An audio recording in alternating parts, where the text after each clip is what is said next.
pourquoi votre pouvoir d'achat est ce qu'il est, pourquoi les classes moyennes ont émergé, pourquoi nous avons tous la possibilité de nous offrir pour 35 heures par semaine tout un tas de trucs dont un paysan du Moyen-Âge n'aurait même pas osé rêver dans ses délires les plus fous. Silence, la vilaine! 1 litre d'essence contient 10 kWh de chaleur. Alors évidemment, vous ne convertissez pas ça en totalité en énergie mécanique, M. Carnot vous l'interdit, mais il n'empêche que dans 1 litre d'essence, vous avez la même capacité à modifier l'environnement que dans 10 à 100 jours de travail de force d'un être humain. Nous sommes tous devenus des nababs à cause de ça. Tous. C'est-à-dire que quand vous appuyez sur le bouton du mixeur à soupe, vous mettez en action 4 fois la paire de jambes instantanément. Donc vous appuyez sur le bouton de l'aspirateur, il y a 10 fois les jambes de monsieur qui se mettent en action. Eh bien, quand vous montez sur un tracteur, vous avez 600 fois les jambes de monsieur qui se mettent en action. Vous prenez un engin mécanique de quelques centaines de kilowatts, vous avez des milliers de paires de bras qui se mettent en action pour vous. D'accord ? Instantanément. Je suis un enfant des machines, vous êtes des enfants des machines. Voilà, je continue. Un camion, c'est des milliers de paires de jambes. Et un laminoir industriel, c'est comme si j'avais démultiplié par 10 millions. Vous êtes des enfants Donc c'est comme si je mettais toute la population suisse avec un marteau dans les mains à taper sur la tôle. Pour remplacer un laminoir qui, à l'instant où je vous parle, est actionné par une personne. Hein? Il a démultiplié, le jour où il rentre dans la cabine de pilotage, il a démultiplié la puissance de son action par 10 millions. Donc je vais vous le redire autrement. C'est très très simple. Je suis un enfant des machines, vous êtes des enfants des machines. Aujourd'hui, en fait, c'est plus nous qui bossons. Nous, on a le temps de causer dans des salons luxueux et d'écouter des conférences dans des salons luxueux parce que les machines bossent à notre place.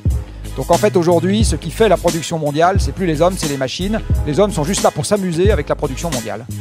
Alors on s'amuse en faisant du high frequency trading, on passe le temps, quoi. Mais on produit rien. D'accord ? On ne produit plus rien. On s'amuse. Vous êtes des enfants des machines. On joue à des jeux vidéo. 10 kWh d'énergie mécanique, c'est la même chose que le contenu thermique de la combustion d'1 litre d'essence. Nous sommes tous devenus des nababs à cause de ça. Tous. Je suis un enfant des machines, vous êtes des enfants des machines. Je suis un enfant des machines, vous êtes des enfants des machines. Donc je vais vous le redire autrement. Grâce à l'énergie et aux machines, le PIB mondial est 200 fois plus élevé que ce qu'il serait si nous n'avions pas les machines. Donc si nous n'avions pas les machines, vous seriez out of business. Ce que je suis en train de vous dire là aussi, c'est très très simple. Nous sommes tous devenus des nababs. C'est très très simple. Tous.